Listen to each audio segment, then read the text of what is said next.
துபாயோடைய 2.2 audio லான்ச்சுக்கு போயிருந்தேன்.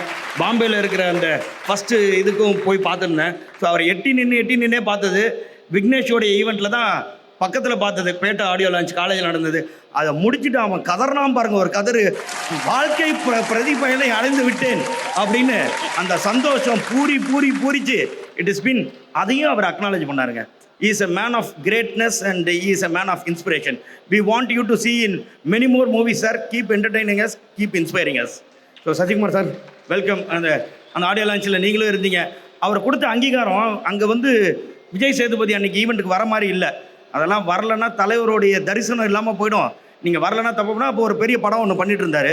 Flight போட்டு அவர் Sun டிவியில் நான் கெஞ்சின கலாநிதி சார்கிட்ட, சார் எப்படியாவது விஜய் சேதுபதியை வர வச்சுருங்க சார் அப்படின்னு. அந்த மேடையில் அவர் கொடுத்த அந்த அங்கீகாரம் உங்களுக்கெல்லாம் இஎஸ் ஆல்ரெடி லீஸ்டு பினாக்கிள். இவங்க ஒவ்வொருத்தருக்கும் இவருக்கு புத்தகத்தை சொன்னார், விஜய் சேதுபதிக்கு அதை சொன்னார். எல்லாரையும் அக்னாலேஜ் பண்ணுறது, அரவணைச்சு கொண்டு போகிறது, அதுதான் தலைவருடைய ஸ்பெஷாலிட்டி. ஸோ இன்னும் மேலும் பல பேரை இன்ஸ்பயர் பண்ணி பல பேரை உண்டாக்கணும், அதுதான் எங்களுடைய ஆசை.